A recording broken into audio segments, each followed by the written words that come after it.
Mudah-mudahan Allah melimpahkan barokah hidup kita. Hari ini bersama-sama kita mempelajari kalamullah atau dawuh Gusti Allah yang ada di dalam surat Al-A'raf, yang ada dalam surat Hud ya, juz 12.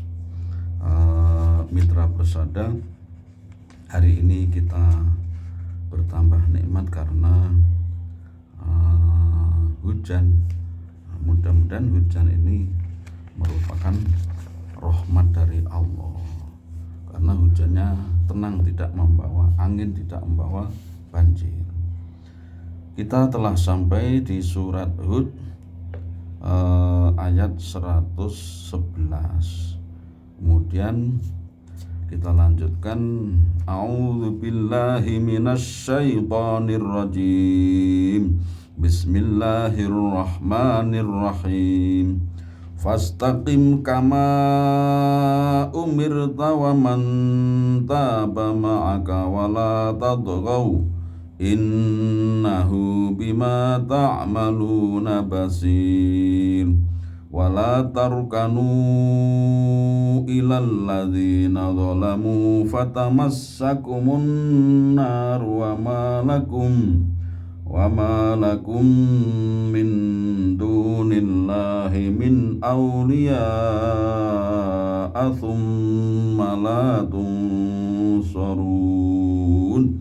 Fastaqim. Bismillahirrahmanirrahim. Fastaqim, mongko istiqomah sira Muhammad, ajeka sira Muhammad, alal amali ing atase ngamal, bi amri rabbika kelawan perintahe pangeran sira, wa du'a ilan donga ilaihi maring rabbika. Jadi setelah Allah menjelaskan ujian para nabi itu betul-betul besar ya. Ujian para nabi sampai menyebabkan Kanjeng Nabi Nuh sedih atas cobaan dari kaumnya. Kanjeng Nabi Muhammad SAW juga merasa bersedih ya. Fala'allaka bakhi'un nafsaka ala atharihim illam yu'minu. Boleh jadi engkau sampai membunuh dirimu sampai susahnya kaumnya diajak kok ndak gelem. Nah ini kemudian dituruni kisah-kisah umat terdahulu dan nabinya. Ini merupakan hiburan. Artinya engkau Muhammad, kalau engkau mengalami kesedihan, kerupekan karena tingkah laku kaummu, maka nabi sebelummu juga mengalami yang sama. Nah, ini Nabi Ibrahim, Nabi Nuh, Nabi Musa menghadapi kaum yang betul-betul menghabiskan energi. Maka Kanjeng Nabi diperintah oleh Allah fastaqim. Nah, kita yang hidup sekarang ini ketika menyuruh anak, mengajak orang lain kok susah gitu ya. Masjid dibangun dengan biaya yang mahal, bagusnya bukan main. Musola juga begitu. Meskipun begitu, yang pergi ke masjid, ke musola ya hanya orang-orang tertentu. Lebih banyak yang tidak datang. Maka sebenarnya bagus seandainya sekarang ini ada Jumat berkah, ada subuh berkah. Kalau bisa berkahnya tidak hanya itu. Berkahnya itu ketika majelis-majelis ilmu di situ ada, habis maghrib, habis isya gitu ya. Hari libur itu Ahad siang. Nah, pada majelis-majelis itu juga ada konsumsinya. Insya Allah banyak yang datang. Insya Allah banyak yang datang. Karena datangnya karena konsumsi, ya enggak apa-apa pertama. Kemudian berikutnya dilatih itu karena Allah. Insya Allah begitu. Ya kalau garingan ya masih sregep yang mendatangi undangan kenduri 1000 hari 7 hari. Itu seperti tidak ada yang absen di situ karena ada berkatnya. Tapi kita ini supaya orang itu semarak semangat, maka disitulah kita siapkan apa materinya, digandakan atau ada konsumsinya, waktunya dibatasi, dan seterusnya ada kopi, ada tehnya, ini supaya jamaahnya semakin semangat. Fastaqim mongko istiqomah sira Muhammad kama kaya barang umir takang den perintah sira, wal yastaqim lan becik jejeka utawa ajeka sira Muhammad, lan becik ajeka sapa man ing man ya, waman lan wong tabakang tobat sapa man amana tegese kang iman sapa man ma'aka sartane sira. Jadi di ayat ini perintahnya kepada Kanjeng Nabi dan perintah kepada orang yang beriman bersama Kanjeng Nabi. Berarti kita ini termasuk disuruh istiqomah. Jadi istiqomah itu memang perkara yang berat, tetapi kalau orang bisa istiqomah maka fadilahnya besar. Rahasia di balik istiqomah akan muncul. Walaupun orang membiasakan misalnya ya sholat duha 2 rakaat atau 4 rakaat, tapi ajak tiap hari, maka kalau dia lupa tidak mengerjakan merasa menyesal atau getun, ya Allah, waktu sekian banyaknya kok saya sholat 2 rakaat atau 4 rakaat saya kok nggak sempat, kok lupa. Nah, ini ada rasa kehilangan tersendiri. Jadi kalau orang habis sholat biasa istighfar, Allahumma antas salam, dan baca ayat kursi, doa, takbir, tahmid, tahlil, takbir dan lain-lain. Kemudian suatu saat dia serempengan sehingga gimana ya, tetap dia akan merasa menyesal kalau ketinggalan, kalau tidak melakukannya. Nah, di situ untungnya agama ini membolehkan kita istighfar sambil jalan, Allahumma antas salam sambil ambil sandal, baca ayat kursi sambil jalan, asal jangan di kamar kecil. Nah, itu boleh. Fadhkurullaha qiyaman wa qu'udan wa ala junubikum. Maka berzikirlah kepada Allah, ingatlah kepadanya pada saat berdiri, duduk atau tiduran berbaring. Istiqomah ini mitra persada, kita upayakan istiqomah, upayakan. Misalnya sholat subuh berjamaah, sholat duhur berjamaah. Kalau orang-orang yang sudah haji itu merasa di sana itu, ya Allah, namanya sudah adzan, gembruduk ke masjid. Bahkan ada polisi-polisi yang keliling di jalan-jalan itu melihat toko mana yang masih buka. Tidak ada yang berani buka itu ketika adzan itu. Sudah tutup semua. Nanti sehabis jamaah buka lagi.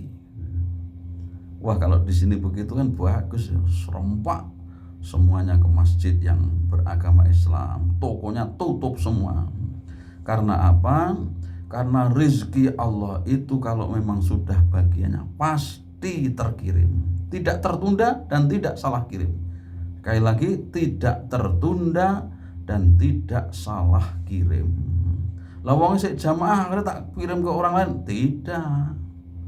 Justru dengan sholat itulah nanti labete itu bisa ngerejekeni ya.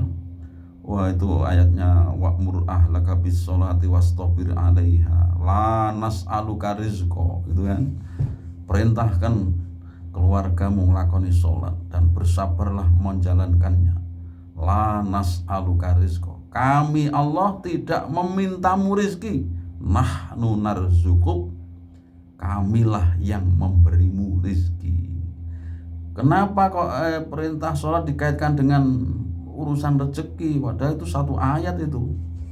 Ini menunjukkan para ahli tafsir bahwa Sholat itu berpengaruh pada datangnya rizki. Bahkan sholat duha saja itu kan doanya ya Allahumma ingkana rizki fis sama'i fa'anzil.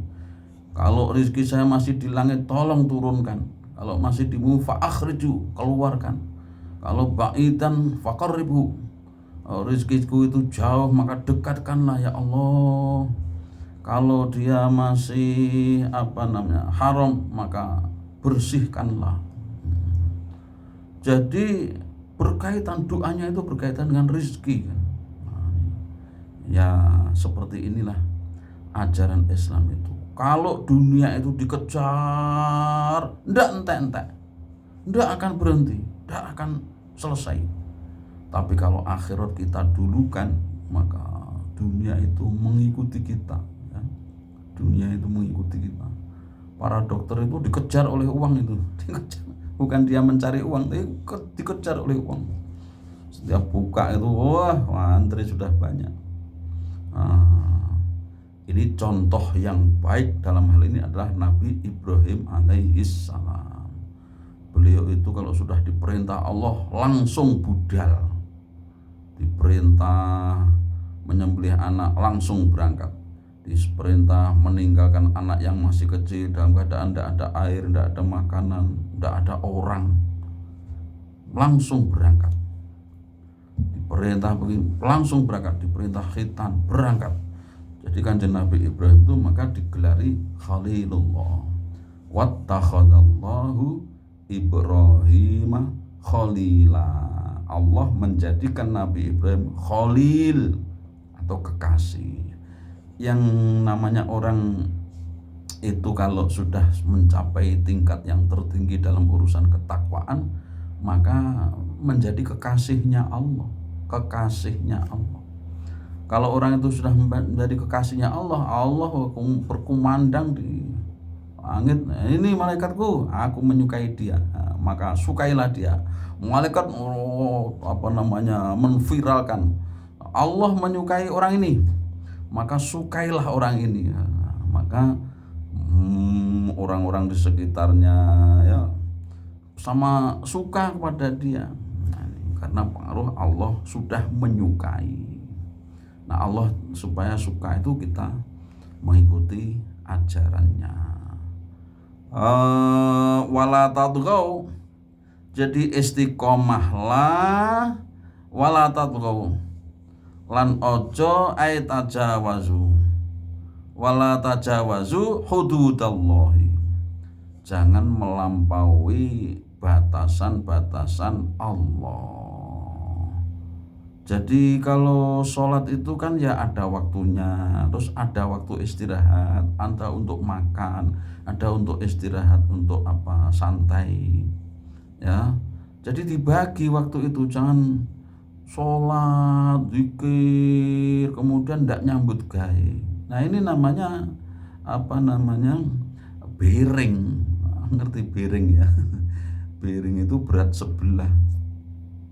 Yang namanya dunia ya dicari dengan berjualan atau bertani, beternak gitu ya. Jadi itu menjaring rizki. Nah, nanti waktunya ibadah ya ibadah gitu. Jadi enak kalau ada selang-seling, ada selang-selingnya, ada variasinya itu. Kalau ibadah terus kadang-kadang bosan. Makanya ibadah di dalam dunia ini macam-macam kan, ada sholawat, ada sholat, ada baca Quran, ada infak, ada ngaji, dan seterusnya, macam-macam supaya manusia tidak bosan. Kalau hanya satu saja bosan. Orang makan aja kalau sate terus ya bosan. Kadang-kadang ya pengen godong telo gitu kan. Manusia, Allah itu tahu manusia itu suka bosan. Maka istiqomahlah, tapi jangan melampaui batas. Nah, kalau beribadah ya ibadah, kemudian waktu di luarnya ya kita urusan lainnya. Bisa juga bermakna wala tadghaw ini melewati kebolehan. yang diberikan pada kita, ya kebolehan. Misalnya orang punya uang, kadang-kadang diberikan orang lain, tapi jangan semuanya, karena diri sendiri dan keluarga membutuhkannya. Makanya dihukumi sunat kan, sedekah atau infak itu, supaya apa? Ya orang untuk dirinya juga ada, wong dia berikan ke anak dan istri atau suami itu adalah sedekah juga itu sedekah. 10 yang dimakan oleh istri itu sedekahnya suami. Makanya orang keluarga itu rezekinya akan bertambah karena apa? Ya sering sedekahnya. Sering sedekah, punya anak punya istri pasti nyari makan kan, kemudian dimakan, itu namanya sedekah. Bahkan orang yang tidak bisa berbuat apa-apa, dia menahan dari berbuat jelek, itu namanya sedekah juga. Misalnya ngomong baik nggak bisa, waduh pas diem itu sedekah. Dia tidak bisa melakukan kebaikan, tapi dia berhasil menahan diri dari mengerjakan yang buruk, menahan diri dari berbuat buruk, itu namanya sedekah.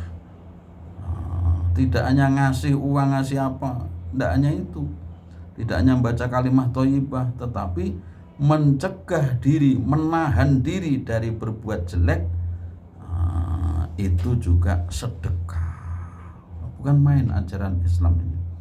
Ya, innahu setune utai Gusti Allah bima kelan barang tak maluna kang nglakoni sira kabeh iku basirun dat kang mirsani fayujazi mongko bales sapa Rabbuka, sapa pangeran sira kum ing sira kabeh. Jadi Allah melihat perbuatan kita, Allah juga akan membalas perbuatan kita. Mudah-mudahan kebaikan kita ini banyak, kemudian keburukan kita ini semakin hari semakin surut terus habis. Yang ada hanya kebaikan.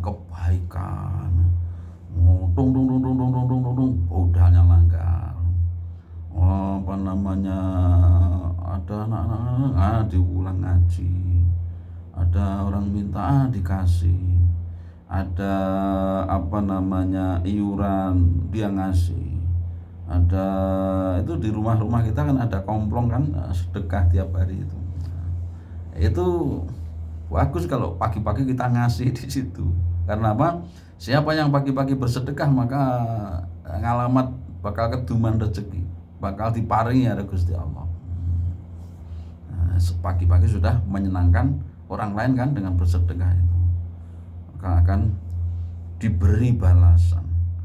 Wala tarkanulan ojo condong sira kabeh, tamilu condong sira kabeh ilal ladzina maring wong akeh zalamu kang zalim sapa alladzin bimawaddatin kelawan tresno cinta au radhiya utawa ridho bi a'malim kelawan ngamal-ngamale wong zalim fatamassa mongko ngenani menyentuh kum ing sira kabeh aitu sibu ngenani kum ing sira kabeh apa annarun neraka. Jadi setelah istiqomah itu tidak boleh melewati batas, kemudian dilarang condong kepada orang zalim, ya. Karena condong seperti itu, condong dengan ridho atas perbuatan mereka, itu akan diancam neraka. Kalau disuruh pasrah mantan sing ngongkone ya wong ra Islam, terus tetangga dekat mantane ya ora Islam, gimana? Ya mau saja. Siapa tahu karena tulung yang kita berikan ke orang itu, karena dia sangat membutuhkan kita kan. Dia minta tolong terus kita mau. Wah, itu bisa jadi dia akan mu'alaf. Dia akan bagus, simpatik dengan kita. karena kita tidak milih-milih orang kan hati kita tetap Islam kan, hati kita tetap Islam, tapi fisik kita kelihatannya rela dengan mereka, padahal tidak rela, tidak boleh. Kalau tarkanu radhiya bi a'malihim, condong yang bermakna ridho terhadap perbuatan mereka, tidak boleh. Tetapi kalau sekedar fisiknya menunjukkan kebaikan, ya tidak apa-apa. Seperti di surat An-Nahl juz 14 itu kan sampai lisannya itu mengucapkan kekafiran, tapi hatinya tidak, dalam rangka supaya tidak dibunuh, itu boleh, itu tidak termasuk dilarang. Jadi misalnya sudah dikeroyok orang mau dibunuh, kalau dia tidak kafir, dia mengatakan, oh iya saya sama sampean, saya kafir gitu ya. Tapi hatinya enggak, hatinya tetap Islam, itu boleh karena menyelamatkan diri dari dibunuh. Sampai segitu. Makanya kita berbuat baik kepada semua orang itu supaya apa? Supaya bisa jadi ya dia atau anak turunnya senang dengan kita, senang dengan agama kita. Wa malakum lan ora iku tetep kedue sira kabeh min dunillah saking liyane Gusti Allah, ay ghairi tegese liyane Allah, min aulia saking pira-pira pelindung yahfadzuna kang reksa sapa aulia kum ing sira kabeh minhu saking siksane Allah, tsumma la tungsaruna nuli ora den tulungi sira kabeh. Jadi pertama istiqomah, ajek. Kedua, jangan melampaui batas. Jangan melampaui batas. Kalau waktunya nyambut gawe. Waktunya ibadah. Yang ketiga, jangan condong atau ridho atas perbuatan orang yang berseberangan dengan Allah. Dalam hati tidak ridho, tapi lahirnya kan mesem-mesem Jadi inilah Allah itu memberi hati itu sebagai pedoman. Seorang yang sama-sama sholatnya, tapi yang satu niatnya sholat isya, yang satu niatnya sholat sunat, kan tidak sama kan, karena niat dalam hati beda kan. Nah itu sudah nggak sama. Sholat isya sampai 8 rakaat misalnya, 2 rakaat atau 4 rakaat. Wah, ini sholat isya apa sholat sunat ini ya? Ya, yang menentukan adalah niatnya dalam hati. Maka urusan hati itulah yang kita pentingkan. Jadi membantu atau soyo ke rumah tetangga, dia itu orangnya tidak beriman, boleh banget membantu urusan orang lain. Muamalah hablun minan nas, bersambung dengan sesama manusia. Hablun, kabel itu dari hablun kabel. Jadi bermuamalah ya dengan sesama manusia, ya tolong menolong. Urusan ibadah sudah lain, tidak sama. Nah ini wa aqim lan jumenengno sira as-sholata ing salat tarafayin nahari ing pucuk lorone rino ai al-ghadati tegese pagi hari, wal asilan sore ai subhi tegese salat subuh, wal dhuhri lan dhuhr, wal asri lan asar, wa zulafan jamaknya zulfah ai taifatan tegese sak pantan minal laili saking wengi, yaiku al maghribi wal isya'i. Jadi ketika ada cobaan dari orang lain, cobaan dalam dakwah, cobaan dalam hidup, maka fastaqim, istiqomahlah menjalankan kebaikan, taatlah kepada Allah. Kemudian tidak berlebihan, waktunya nyambut gawe, kemudian tidak ridho dengan perbuatan orang yang berseberangan dengan Allah. Kemudian kerjakan sholat, kerjakan sholat pada siang hari dan malam hari.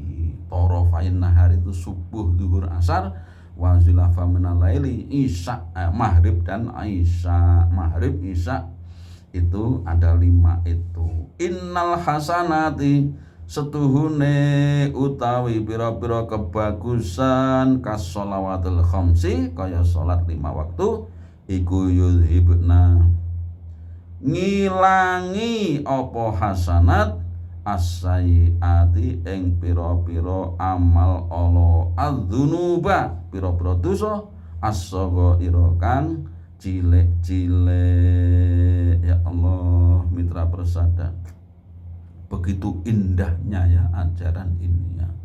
Kita ini harus membagi waktu kita untuk berhubungan dengan Allah, untuk berhubungan dengan manusia ya.